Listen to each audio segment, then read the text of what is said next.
Si tenemos que hacer la revolución, la convocaremos con una hora de antelación o media hora porque estaremos todos. Entonces, un poco, yo voy a hacer una pequeña presentación, el compañero Héctor va a dar la charla que toca hoy. El tema de plantear charlas anarquistas, digamos, lo que se trata es de llegar a una especie de formación anarquista dentro de lo que son todas las organizaciones, digamos, anarquistas liberales. Si lo vemos detenidamente, lo que hemos tenido ha sido un déficit a lo largo de todos estos años. Hemos tenido una serie de conceptos más o menos claros, pues democracia directa, la negación de todo poder, la lucha contra toda autoridad, el ir hacia formaciones horizontales, la rotatividad, es decir, ha sido toda una serie de parámetros donde nos situamos los anarquistas, pero no ha habido una formación ideológica detrás de ellos. Se ha entrado mucho en el tema del esloganismo, de la estética, de las historias, y estoy hablando desde la reconstrucción del 77 en la CNT, no estoy hablando exclusivamente de estos últimos años, de los años 80 y tantos, de los años 90, sino que está hablando ya desde el principio. El movimiento libertario ha padecido una laguna de formación desde la reconstrucción del 77. Y esa laguna de formación anarquista también ha sido la causa de muchas de las rupturas, de muchos de los enfrentamientos y de la deriva que ha tomado el movimiento anarquista o el movimiento libertario en el Estado español. Pues a nosotros nos parecía, dentro de la CNT, que era hora de empezar a retomar esa formación, en dos sentidos. Uno, la formación anarquista, si damos un paso atrás, lo que hizo fue que en la constitución de la CNT o en los mecanismos de defensa que han tenido las diferentes organizaciones estructurales libertarias, en la medida en que la ideología era más fuerte, en la medida que sus militantes están más formados ideológicamente, la capacidad de resistencia, la capacidad de acción, la capacidad de crear estructuras organizativas, la capacidad de resistencia y de llevar a cabo los planteamientos, digamos, que esa ideología determinaba, pues eran más fuertes. Era hacer una realidad organizativa fuerte, más solidaria, más cohesionada, más grupal, ¿no? En un sentido. Entonces, eso son analizando un poco la trayectoria del movimiento libertario a lo largo de estos años en que no está España, lo que se ha dado ha sido este fallo en el sentido de formación anarquista. Más esloganista, más de leer el último libro y soltar aquí la perorata, más de leer una serie de historias o un artículo determinado, o las diferentes corrientes más heterodoxas dentro del anarquismo, soltarlas, pues desde el situacionismo, etc. Todo esto. Entonces nos parecía importante esto, nos parecía importante en dos sentidos también. En el sentido de que la formación ideológica genera un sentido de pertenencia. Y esto lo explico, por ejemplo, cuando las generaciones anteriores en la guerra los iban a fusilar a los compañeros, los fueron a fusilar, tantos y tantos miles de asesinatos que cometieron, impunes por cierto, pues los compañeros decían, bueno, hoy nos van a matar pero queda la idea. Para ellos la idea era la anarquía, era la revolución, quedaba la idea. Si quedaba la idea, la tierra podía otra vez fructificar, podía salir y tirar para adelante. En estos años, ese sentido de pertenencia a la idea se ha perdido. Por lo tanto, al perder ese sentido, digamos, un poco de pertenencia, se ha perdido lo grupal, se ha perdido la cohesión. Entonces, lo que se trata es un poco de volver a tener esa formación ideológica que nos haga sentirnos todos formar parte de algo, de una lucha, de una consecución de lucha social por una serie de ideas que nos son comunes a todos. Y ese es el camino. Entonces, de ahí que parte este tipo de historias, de volver a intentar que los compañeros y las compañeras, así como nuevas generaciones o otras historias, se identifiquen con un sentimiento o una formación claramente anarquista. Digo esto del tema de la idea porque a lo largo de estos años la pérdida de esta concepción ha supuesto una pérdida de esa hegemonía de pertenencia a la idea que han troncado con otro tema, que aunque también es anarquista, es correcto, que es de Bakunin, ya lo conocéis, mi patria es el mundo y mi bandera la libertad. Lo que sí queda claro es que esto nos hace todo un tema como mucho más amplio, no como real en cuanto a lo que pasa en nuestro barrio, a lo que pasa en nuestra casa, a lo que pasa en un entorno más cercano. Entonces nosotros lo que planteábamos es el tema de decir,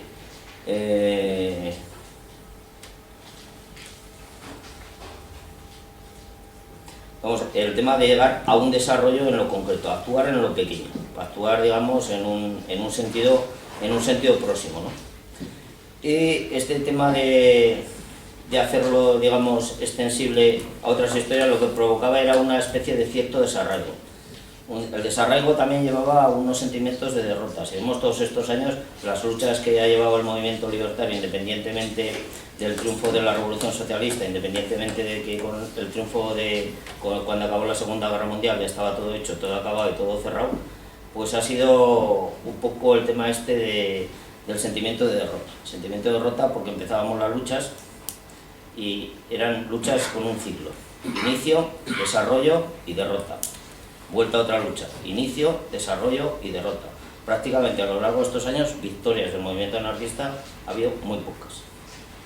Se ha conseguido parar alguna historia, se han conseguido readmisiones, se han conseguido llevar luchas fuertes o duras, pero prácticamente la determinación de los tiempos ha sido el sistema. El sistema nos ha dicho cuándo, cómo y dónde tenemos que actuar.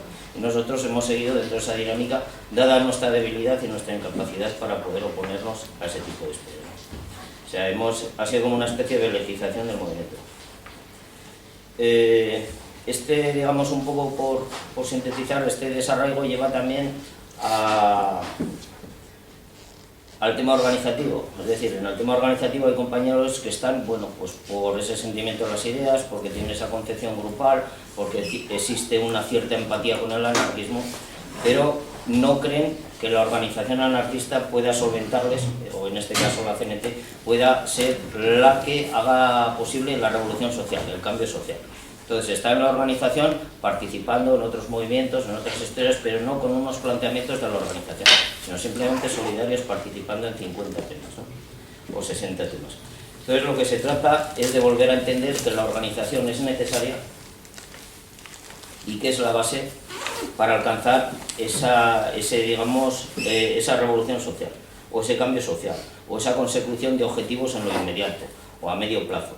Entonces el camino es ese, es volver a tener, desde nuestro punto de vista, lo que habíamos valorado, una formación anarquista que nos haga tener un sentido de pertenencia y al mismo tiempo fortalecernos ante cualquier tipo de lucha o de adversidad.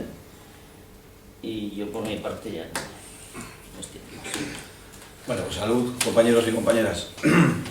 Sí, bien, la idea es, como dice el compañero, la idea.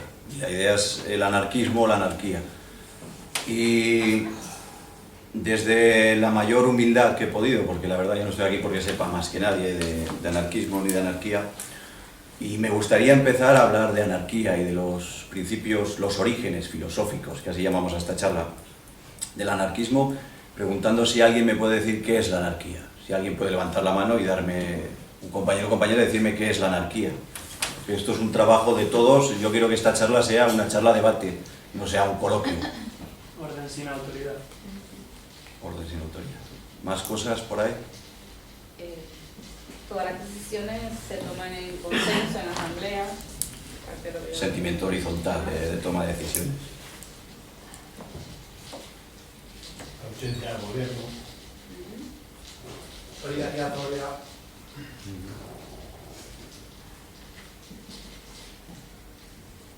Responsabilidad, autogestión. También puede ser anarquía, ¿no? Responsabilidad, autogestión. Educación a ser libre. Eso también es. Futuro. Como la idea de un mundo mejor que es posible al eliminar sistemas, gobierno, capitalismo. Sí. Son multitud de cosas. Multitud de cosas.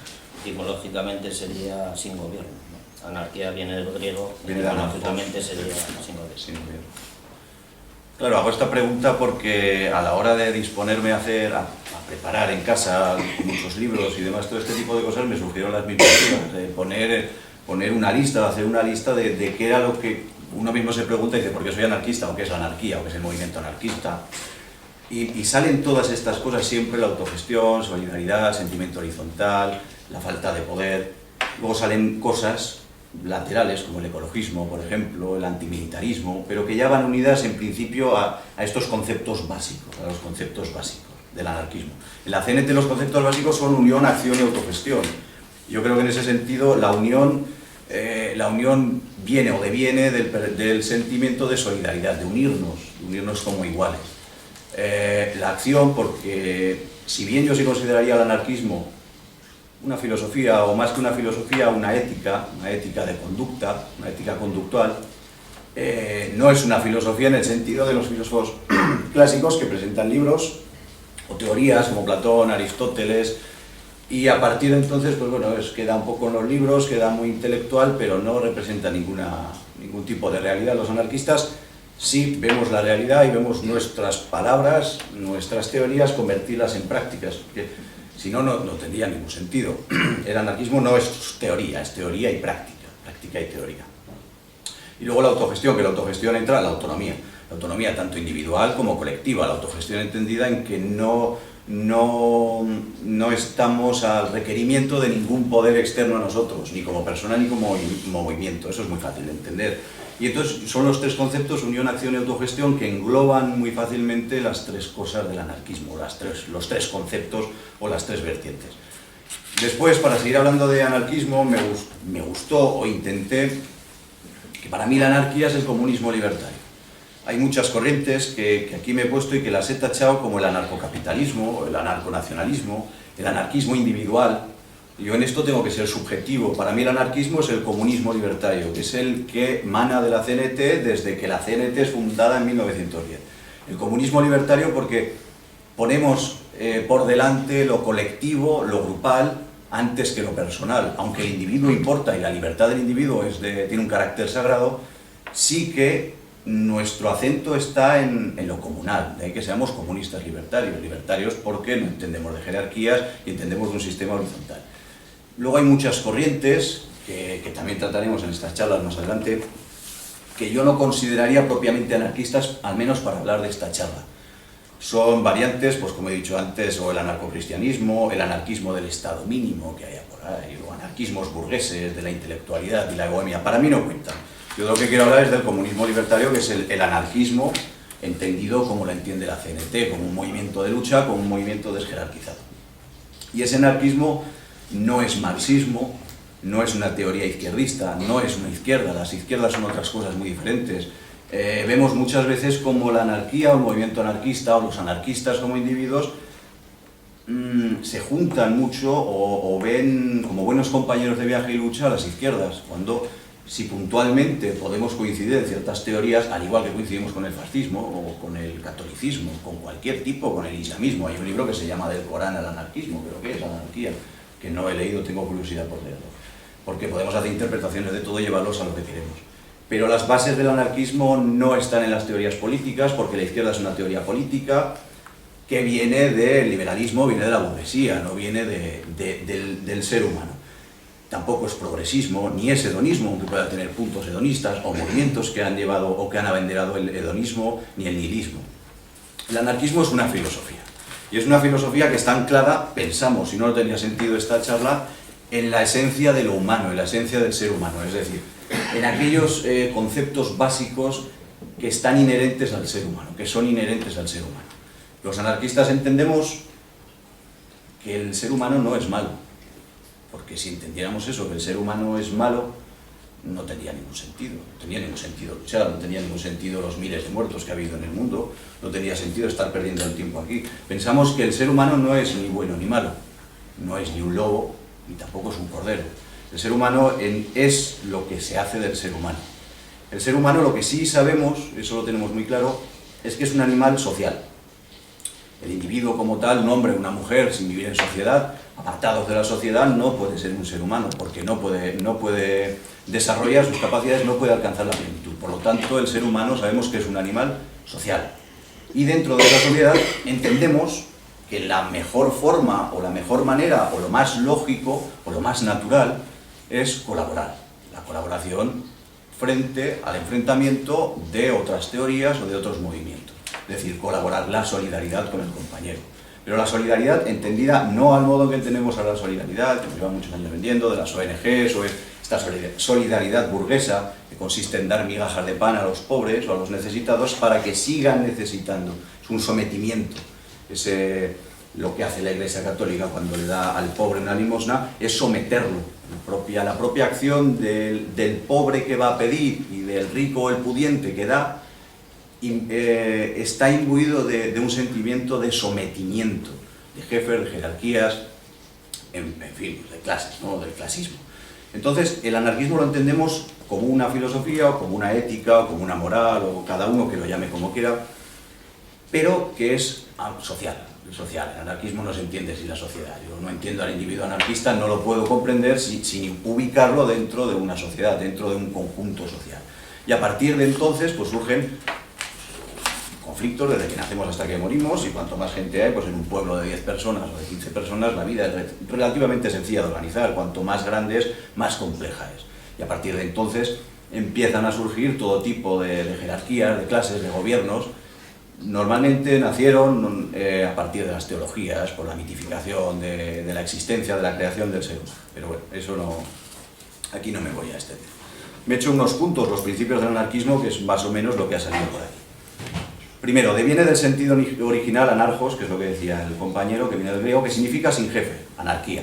Es el estado que tiene una comunidad que carece de un jefe o cabecilla o mando, personificado en una o varias personas que forman entidades coercitivas.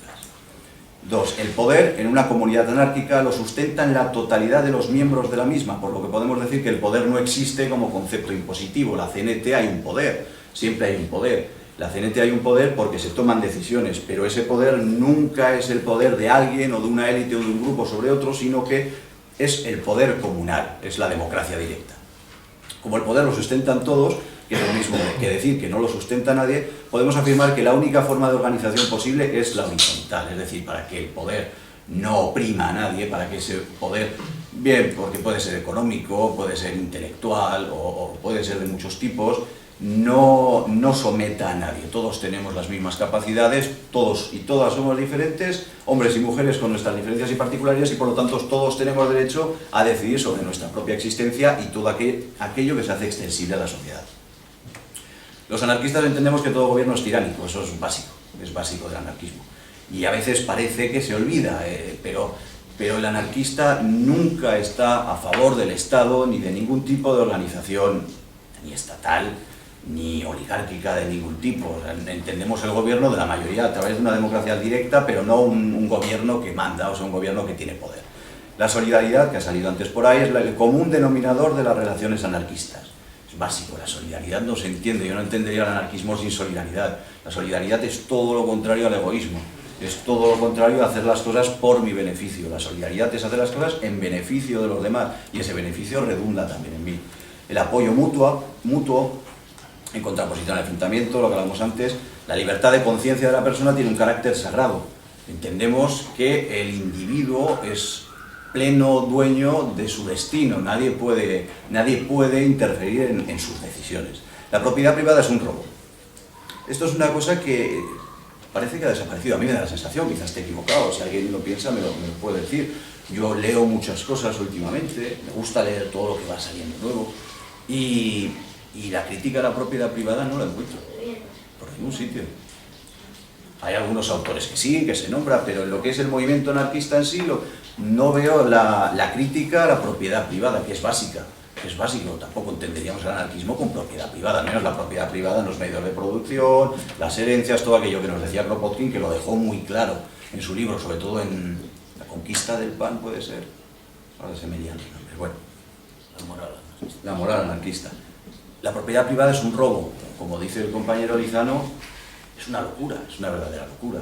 Pero también parece que el movimiento anarquista, en cierta manera, ha perdido ese norte de entender que la propiedad privada es la base de muchos de nuestros males. La propiedad privada, que por extensión pues encontramos el dinero, y por extensión la banca, y por extensión el poder de los estados. El poder de los estados no se entendería tampoco sin dinero. Los estados han conseguido el poder siempre a través del dinero, a través del oro, a través de las posesiones, de la propiedad privada. La autonomía personal y la autogestión, que hablábamos también antes, y luego unos valores que no nos tiene que dar vergüenza aceptar, como que son nuestros, que no somos mejores que nadie, ni somos perfectos, pero valores o virtudes como la humildad, la honradez, el desinterés, el trabajo, la pobreza material, son virtudes que los anarquistas tenemos que debemos de potenciar y que el movimiento anarquista debe, esas virtudes las tiene que hacer suyas y hacer bandera, porque eso es lo que nos diferencia principalmente de la mayoría de movimientos, porque bueno, pues muchos sindicatos, muchos partidos políticos, muchas tendencias de palabras son maravillosos, posiblemente mejor que nosotros. Y lees un libro, lees un panfletillo, o los escuchas por la radio y por la televisión y te convencen verdaderamente, porque las teorías, las ideas, la trampa de la razón es muy peligrosa. Pero nosotros, el movimiento anarquista, tiene unas virtudes que creo los demás movimientos no tienen, al menos como movimiento. Como persona no voy a entrar a valorar, pero como movimiento es incomparable. La solidaridad, la virtud de honradez, de humildad, de honestidad que tiene hoy en día la CNT no lo puede decir ningún otro grupo de este país, ninguna otra organización, ningún sindicato, ni partido político, ni intelectual, burgués, ni nadie, absolutamente nadie. Eso es algo que es básico del anarquismo y que va unido a la solidaridad, al apoyo mutuo, porque somos buenas, o deberíamos de ser, buenas personas. Y con los compañeros y compañeras intentamos ser solidarios, buenas personas, ayudar cuando se les necesita, poner al otro por encima del egoísmo, de la necesidad. Entonces, la filosofía anarquista comprende la vida desjerarquizada, horizontal y solidaria. Es pobre en lo material, pero rica en lo que se refiere a las relaciones humanas. Tiene como meta el bien de todos los individuos, la paz y la vida en comunidad. Sostiene la existencia alejada del oscurantismo teológico, somos ateos. También hay ramas como el anarcocristianismo que decía antes. Bueno, podemos hablar luego, si queréis, del protocristianismo, del primer cristianismo, sobre todo hasta el siglo IV, siglo V, cosas muy interesantes del cristianismo. Pero yo volvería a lo de antes. El cristianismo en las palabras es muy bonito. Los 2000 años, o vamos a poner los 1500 años de poder de la Iglesia Católica demuestran todo lo contrario. Las palabras se las lleva el viento, no valen para nada.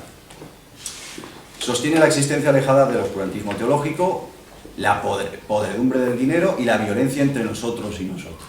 Nosotros somos pacíficos, no pacifistas, porque el movimiento pacifista es también para darle de comer aparte. Nosotros somos pacíficos, creemos en la paz, pero ello no nos lleva a utilizar la acción directa. Cuando creemos, acertada o desacertadamente, yo tampoco voy a entrar a... Cada uno tiene su opinión. A utilizar la acción directa contra el Estado, contra la burguesía, contra la Iglesia, contra todos aquellos cabrones que nos han estado oprimiendo, que nos hacen trabajar, que nos roban la plusvalía y demás cosas que todos sabemos.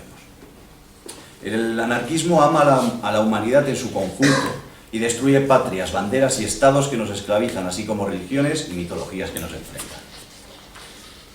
El movimiento anarquista, pues bueno, aquí vengo a decir un poco lo que he estado hablando, ¿no? Los tres valores del movimiento: la unión, que pronuncia su razón de ser en lo colectivo y lo solidario; la acción, que reniega de las prácticas meramente contemplativas, de las prácticas filosóficas, intelectuales, y va a la acción directa. El anarquista está a pie de calle, está en la realidad, lo que decía el compañero antes, está en la realidad, está en el trabajo, está en su casa, está en la calle, no está perdido entre libros, no está perdido en teorías, no está en grandes conferencias ganando dinerito por decir cosas muy bonitas. Está el día a día en la calle, trabajando contra el patrón que explota, contra el Estado que oprime a los inmigrantes, contra todo tipo de cosas. Y la autogestión, que revela la abolición de cualquier condicionante jerarquizador o de sometimiento, lo que hablábamos antes, es decir, autogestionar. Como movimiento autogestionar, la CNT es autogestionada, el movimiento anarquista es autogestionado, por lo tanto no le debe cuentas a nadie, porque no depende ni ideológicamente ni económicamente de ningún poder, de ninguno, sea privado o sea público. Y ahora ya yendo un poco a la raíz, a la base de esta primera charla, que es buscar un poco los orígenes filosóficos del anarquismo. ¿Por qué? Pues porque posiblemente, sobre todo lo institucionalizado y lo rebelde, toda esa intelectualidad o propagandistas, ha llegado al anarquismo y coge, y es muy sencillo. Dice: el anarquismo surge en el siglo XIX en una escisión que hay en la Primera Internacional, resumidas cuentas, coge unas ideas antiautoritarias y las aplica al movimiento obrero. Y punto. Y a partir de ahí, pues poco se distingue del marxismo demás en otros países. O sea, hay una separación, bla, bla, bla, toda esa historia que conocemos. Eso es cierto y hay que conocerlo y es verdad. Pero el anarquismo no tiene sus raíces en un señor, no tiene sus raíces en Kropotkin, ni en Bakunin, ni en Proudhon, ni en Roque, en nadie de esos tiene sus raíces. Las raíces del anarquismo están en lo natural del ser humano. Entonces, pues, buceando un poco en la historia, he dividido en tres partes: la parte oriental a través del taoísmo, El taoísmo es una práctica, una religión, una filosofía, es una mezcla, sobre todo el taoísmo primigenio, porque luego se contamina mucho. Y de la parte helénica o grecorromana, más bien, el estoicismo, por ejemplo, los derechos del ser humano, el trato igualitario, aunque son prácticas como el estoicismo que van, como Confucio, por ejemplo, en el mundo oriental, el confucianismo, van orientadas a decirle al gobernante, así tienes que gobernar, así tiene que ser el Estado. Pero hay cosas que el liberalismo nos ha vendido como que son suyas, o el humanismo de Rousseau, pero que tienen 2000 años o más, pero ya escritas las encontramos en Zenón, por ejemplo. Y luego la cristiandad, ¿no? Las ideas cristianas que hablamos antes. Me podéis interrumpir en cualquier momento o decir algo, cualquier cosa. El taoísmo gira en torno a la idea de la no acción. Bueno, no voy a hacer tampoco una apología al taoísmo, pero el taoísmo tiene cosas muy interesantes. Es más, en Japón el movimiento anarquista entra a través del taoísmo. Muchas de las grandes figuras del anarquismo japonés, que es una cosa totalmente olvidada, nadie conoce, ni sabe, hay gente que se sorprende de saber que en Japón hubo anarquistas, hubo un movimiento anarquista fuerte. Muchos de esos anarquistas, de esos asesinados, de esos encarcelados, de esos primeros, pues como aquí en España puede ser Anselmo Lorenzo, esos teóricos o intelectuales del anarquismo japonés, son monjes taoístas, que a partir de una interpretación del taoísmo, que no es más que la no acción, el no interferir en ese orden natural que se presupone gobierna todo o ordena todo, a partir de ahí pues los taoístas lo llevan al anarquismo, sobre todo a finales del siglo XIX, pues como en el resto del mundo. Cuando Japón se abre, pues sí, a mitad del siglo XIX podríamos decir, se abre al mundo con un emperador que quiere abrir a ve la potencia de Inglaterra, ve la potencia de Francia, ve la potencia de los países capitalistas, de los países industrializados, y un país que pasa de ser básicamente del campo, es decir, de trabajar el campo y poco más, en pocos años, en menos de un siglo, se industrializa. Y esa industrialización, esa apertura, también es una apertura a lo que viene de fuera. Y entonces muchos monjes taoístas o gente taoísta coge las ideas que vienen de fuera, de Kropotkin, de Bakunin, y las asimila a su religión, al taoísmo, y a partir de ahí inician un movimiento anarquista verdaderamente interesante el japonés. Entonces el taoísmo, ese taoísmo, también el zen, que entra a partir del budismo desde China, el taoísmo también viene de China o entra en Japón a través de China, creó estructuras en el siglo que puede ser el siglo V o el siglo VI, ahora no recuerdo muy bien. Estructuras como el llamado Uji, que era una institución popular colectivista. Eso se daba en Japón, eso existía en Japón. Ese tipo de movimientos a los que nosotros ahora abocamos, y mucha gente con esto de la crisis estamos volviendo, se está reivindicando la colectivización, los huertos, llevados entre todos, lo que el anarquismo lleva pidiendo o luchando, más bien luchando por él. En Japón lo encontramos a principios del primer milenio. Los Ujis, por ejemplo, una institución popular, y era un atisbo de sociedad libertaria, con base budista, con cierta jerarquización, sobre todo como en otras muchas estructuras primigenias donde la edad te da una posición privilegiada. Normalmente o al 99% de las veces son machistas, desgraciadamente. Hay un patriarcado, en algunas no, pero mayoritariamente existe un patriarcado y por lo tanto son machistas, pero podemos sacar cosas positivas.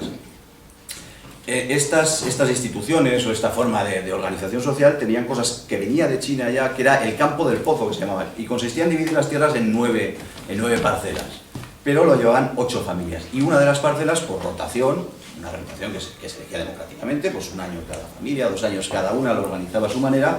Esa tierra era trabajada por una familia rotativamente, y lo que se sacaba, lo que se cultivaba de esa parcela, de esa 9ª parcela, se utilizaba para la gente mayor que no podía valerse, para pagar los tributos a los emperadores, para los niños, para las mujeres que habían quedado viudas en las guerras. Es decir, ya había un pensamiento, existía ese pensamiento natural de ayudar, de colaborar. Esos ujis, esas comunidades, eran autócratas y autosuficientes, de cierta manera parecidas a la época, aunque con sus diferencias, a la época medieval. Pero vamos a encontrar algunas parcelas de la Hispania medieval. Por ejemplo, hay otro tipo de sociedades colectivistas, como los myoden, de los que hay poca información, pero que son muy interesantes. Del taoísmo he sacado unas pequeñas cosas. El antimilitarismo inteligente, por ejemplo. Los taoístas son antimilitaristas, ¿no? Las armas solo sirven para destruir, eso lo dice Tao en su libro. Únicamente sirven para destruir. En caso de tener que usarse, por las razones que sean, jamás debe ufanarse el vencedor en la victoria conseguida. Y eso me parece muy interesante porque si uno analiza la historia de la Guerra Civil Española, la CNT luchó y debe luchar, pero claro, tiene el movimiento anarquista, si bien utiliza la acción directa, si bien quiere conseguir la revolución a través de la propaganda, de la idea, pero también de la acción directa, cuando consigue esa victoria, tiene un dilema muy grande, tiene un dilema enorme. El movimiento anarquista no es el marxismo lo tiene muy claro, llega a la victoria, forma un partido único y a partir de ahí, pues bueno, hace una estructura más o menos jerárquica, entendida cada uno a su manera. En China Mao Zedong la ha entendido de una manera, Stalin de otra, porque luego hacen sus interpretaciones del dios Marx y a cada uno le sale pues lo que la paranoia le dicta. Los anarquistas no, los anarquistas entendemos que derrocamos al poder, pero no para instruir un nuevo poder, sino para instruir una democracia directa, un mundo horizontal. Y eso lo viene a decir el taoísmo, es decir, en caso de tener que utilizar las armas, bien, pero jamás jactarnos de esa victoria. Es decir, una vez que hemos conseguido la victoria, cogemos las armas y las tiramos al río. Porque no tienen ninguna utilidad. En tiempos de paz las armas solo van a servir, o la violencia, para oprimir. Esa violencia solo puede servir para al fin y al cabo llevar a otra dictadura, a otro despotismo, diferente, quizá no como el que había, mejor o peor, no lo sé, pero al fin y al cabo una jerarquía. Luego el ejemplo del ideal, que eso también va muy entroncado con el cristianismo. También hay que decir que el cristianismo coge muchas cosas del mundo griego, de Aristóteles, por ejemplo, también coge muchas cosas de todo tipo de religiones. Pero bueno, el ejemplo del ideal, no importa lo mucho que hablemos o digamos, aquello que verdaderamente enseña es aquello que se hace sin ánimo de enseñar, nos dice el Tao. Claro, eso también es muy anarquista, el ejemplo. No sirve de nada que yo aquí venga y diga, pues mira, propiedad privada no, esto, lo otro, pero luego cojo, me monto en un Ferrari, me voy a cenar con mi novia y me voy a comer caviar y a beber champán. No tiene ningún sentido. La verdadera lucha del movimiento anarquista es el ejemplo. Volvemos a lo antes, a las virtudes que tiene el movimiento anarquista como la CNT, que lo que dice lo cumple, la teoría es la práctica, lo que hablamos lo cumplimos, con concesiones, mayores o menores, con incongruencias que son, pues bueno, muchas veces inevitables. Pero la importancia del ejemplo, el anarquista actúa con el ejemplo, día a día, no actúa hablando, no se sube encima de una cajita de cartón, se pone en la Plaza del Pilar a soltar una perorata cualquiera, sino que actúa. Y eso, pues bueno, los taoístas también lo entienden de otra manera, pero entienden que la mejor manera de enseñar es no queriendo enseñar, que nos puede llevar a la pedagogía libertaria. También es muy interesante ver algunos textos taoístas cómo habla de el maestro que no enseña, como la pedagogía libertaria se basa en no enseñar a los niños. Muchos peros y la pedagogía libertaria es algo muy complicado, pero la antiautoridad del maestro hacia el niño, es decir, que el niño aprenda a través de la experiencia, a través del ejemplo, a través de la sana relación con el resto de los niños de todas las edades. Entonces, si por algo nos deberíamos de diferenciar los anarquistas, es por la total consecuencia entre nuestros dichos y nuestros actos. La solidaridad como lo común a lo humano. Todos nos necesitamos unos a otros. Y no hay buenos ni malos, eso lo dice Tao, Lao Tzu en su Tao Te Ching, en uno de sus textos, que viene a decir algo así. Así el santo es siempre buen salvador de hombres y a nadie desampara. El santo, claro, leído así, pues parece que estamos hablando del catolicismo. El santo en el taoísmo se entiende, pues como podríamos entender no sé el ejemplo, pero no es el santo de la Iglesia Católica, es decir, el ser humano que entiende el concepto del Tao, del orden natural, y por lo tanto ha alcanzado la plenitud, la magnificencia en su pensamiento. Es siempre buen salvador de seres y a ninguno desampara. Es lo que se dice doble iluminación, pues el buen hombre es maestro del mal hombre y el mal hombre es sustento del buen hombre. Quien no aprecia a su maestro, quien no tiene apego a su sustento, por sabio que sea, se halla en gran extravío. Es lo que se dice el misterio esencial. Aquí lo que viene a decir, estudiando un poco el texto, es que la bondad y la maldad son conceptos humanos, lo que es bueno y lo que es malo. Aquí en el anarquismo podemos entender eso a través de, por ejemplo, el movimiento anticarcelario. Aparte de que el movimiento carcelario es un movimiento despótico, a través de que el Estado pues, influye el miedo a la sociedad y para los pies a toda posible revolución, pero nosotros entendemos que no hay ni buenos ni malos, o no deberíamos de entenderlo así. Es decir, muchas veces las malas acciones son una concatenación de situaciones que ha sufrido una persona. Entonces, no podemos juzgar a los demás en el sentido de castigar, de encarcelar, que también es algo básico en la pedagogía libertaria. El que ha cometido un error no es malo por actuar mal, ni se es bueno por actuar bien. Se puede actuar bien y a veces se puede actuar mal. Entonces lo que nosotros pensamos en que el castigo no sirve para nada, lo que sirve es el ejemplo, lo que sirve es la solidaridad y a partir de entonces desarrollar una sociedad horizontal en el que la bondad y la maldad no tengan la cabida entendida como la entendemos ahora, buenos y malos, que además es algo muy clásico y básico en el cine yanqui, en la novela burguesa, los buenos y los malos, el héroe y el villano. Dividir el mundo en dos partes, en lo que está bien y en lo que está mal. Luego, la división de los trabajos o de las faenas y la intelectualidad. Los anarquistas repudiamos la intelectualidad. La intelectualidad entendida al modo burgués, al que se sienta a escribir libros y vive de escribir libros.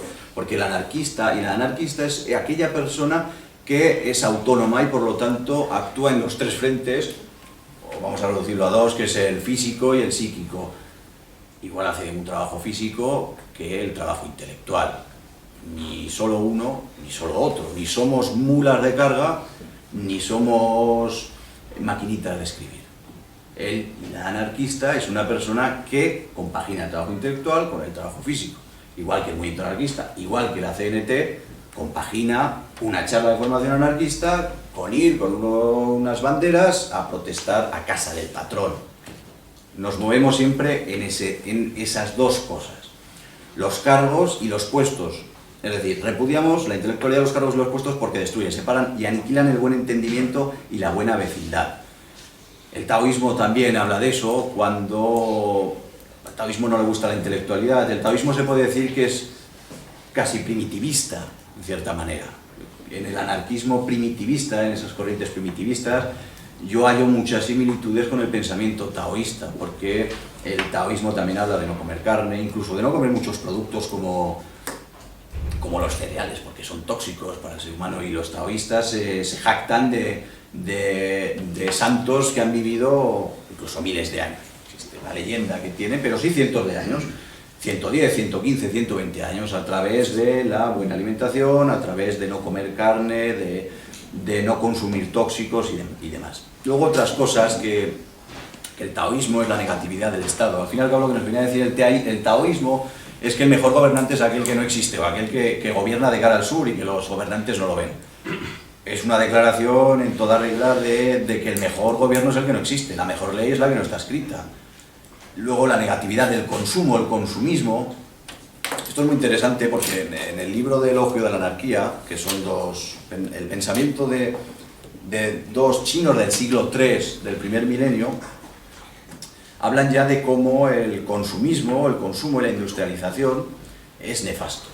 Pone aquí: se devastaron las montañas en busca de sus tesoros, se sondearon las profundidades del mar ambicionando sus perlas. Acumular montones de jades no era ya suficiente para aplacar su codicia. El acopio de oro procedente de las montañas tampoco bastaba para sufragar su despilfarro.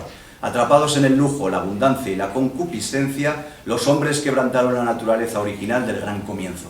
Esto está escrito en el año 250, creo que es este texto, después de Cristo. Y tiene un paralelismo enorme con la actualidad. El consumismo no es hijo tampoco del capitalismo, por lo tanto el anarquismo no es hijo también del capitalismo y la industrialización. Y ese pensamiento anticapitalista o ese pensamiento anticonsumista, antiestatal, es algo que acompaña al ser humano, pero claro que ha sido siempre aplastado por el poder, pero que lo encontramos en el mundo oriental, en el mundo griego y en el mundo cristiano. Y también en África es muy interesante, pero no me ha dado tiempo a investigar, nunca lo he hecho, por lo tanto prefiero hablar de lo que más o menos conozco. Luego puedo hablar un poco del estoicismo, que es esa corriente grecorromana. Hay tres corrientes estoicas, la primera, bueno, no voy a hablar de ellas, pero encontramos aquí preceptos del trato justo hacia los campesinos, por ejemplo. encontramos cosas que luego en la Revolución Francesa se jactaron de haber inventado. La Revolución Francesa creó el despotismo mayor que al que ha acometido la humanidad. El estoicismo es una corriente que se basa en 3 conceptos, que es la lógica, la física y la ética. La que nos interesa aquí es la ética. Viene a decir, básicamente, vivir conforme al ejercicio constante de la virtud, y esa virtud es alcanzar la autosuficiencia que permite al individuo desasirse de los bienes externos.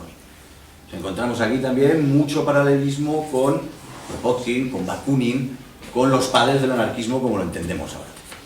Y luego del cristianismo me gustaría resaltar nuestros propios errores. Yo creo que las contradicciones que el movimiento anarquista ha tenido. La vida por la idea, el proselitismo y los mártires, la exaltación del individuo. Hay un paralelismo también enorme entre los mártires cristianos, los mártires que mueren, que no rechazan su fe, aunque sea bajo la tortura, aunque sea bajo cualquier tipo de barbaridad, al igual que los anarquistas. El corto verano de la anarquía se llama este libro, Vida y muerte de Durruti. Hay 50.000 libros sobre Durruti, el culto a la persona, el culto al mártir. Por aquí tengo el Nuevo Testamento y habla de Cristo, de lo que se inventaron, que decía Cristo, y pone aquí como llegó un joven y le dijo muchas cosas. Entonces Jesús le dijo: si quieres ser perfecto, vete a vender todo lo que poseas y dáselo a los pobres.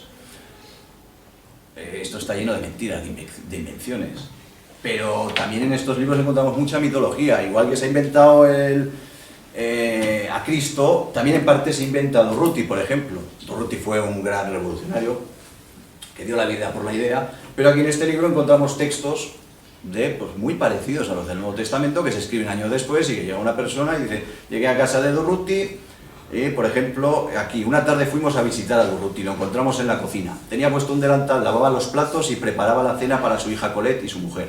El amigo con quien había venido trató de bromear: pero oye, Durruti, esos son trabajos femeninos. Durruti le contestó rudamente: toma este ejemplo.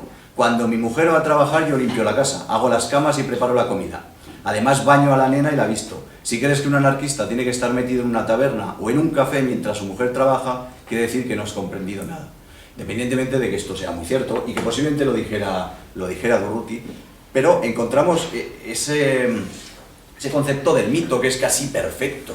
Durruti es perfecto, ante todo tiene respuesta, y en muchos textos encontramos como muchos milicianos hacen cosas malas, como robar, como irse del frente por cobardía, escaquearse eso es muy típico, con la excusa del familiar, el familiar que está enfermo, y se quieren ausentar del campo de batalla. Y encontramos textos de Durruti que son muy similares a los textos de Cristo, de cómo Durruti se acerca a esos milicianos, dice unas palabras que son la base del ideal anarquista, y entonces esas personas entran en razón. Yo creo que muchas de las cosas que ponen estos libros no son ciertas, porque es una mitificación. Se hace el héroe, se hace la figura del gran héroe que tiene todas las grandes virtudes del anarquismo. Yo creo que en ese sentido, claro, nuestra cultura occidental viene del cristianismo, y de eso no nos podemos despegar nunca, y aquí hay cosas que son muy parecidas. Y luego, los anarquistas no somos amigos sino hermanos, eso es cierto, somos compañeros. Los militantes de nuestras organizaciones son compañeros y compañeras, son hermanos, la hermandad cristiana, que tampoco es algo del cristianismo, que es algo que se ha dado en otros movimientos, pero no obstante, la gran contradicción que existe, como en el cristianismo, cuando hasta hablas de la ley y le dice: no matarás. La ley, obedecer, no matarás a los judíos. A los que no sean judíos los puedes matar. Serás un buen hermano con tus hermanos de religión, pero los que sean herejes los podéis matar, los podéis torturar. De eso está lleno la Biblia, el Testamento, el cristianismo entero. También el anarquismo. Entre nosotros y nosotras somos muy buenas personas, no ejercemos la violencia, todo lo contrario, la solidaridad, el apoyo mutuo. Pero somos capaces, o hemos sido capaces, de la acción directa, de la bomba, de la pistola. Es decir, existe también ese pensamiento de que pertenecemos a algo muy especial, como los cristianos, que nosotros tenemos la razón, que nuestra idea es la correcta y que por lo tanto, pues no importa si matamos a un fascista, no tiene ninguna importancia. Como no importaba matar a uno, no tenía ningún significado. O se convertía o lo convertíamos. Eso también se da en el movimiento anarquista. No quiero decir que sea propio del anarquismo, pero sí que con el cristianismo y el anarquismo se pueden encontrar muchas cosas, pero yo me he querido centrar en esas contradicciones o en esas faltas a veces a nuestro propio pensamiento de solidaridad y de paz. Y por mi parte no mucho más. Si queréis preguntar, hablar y debatimos, y esto tiene que ser fluido.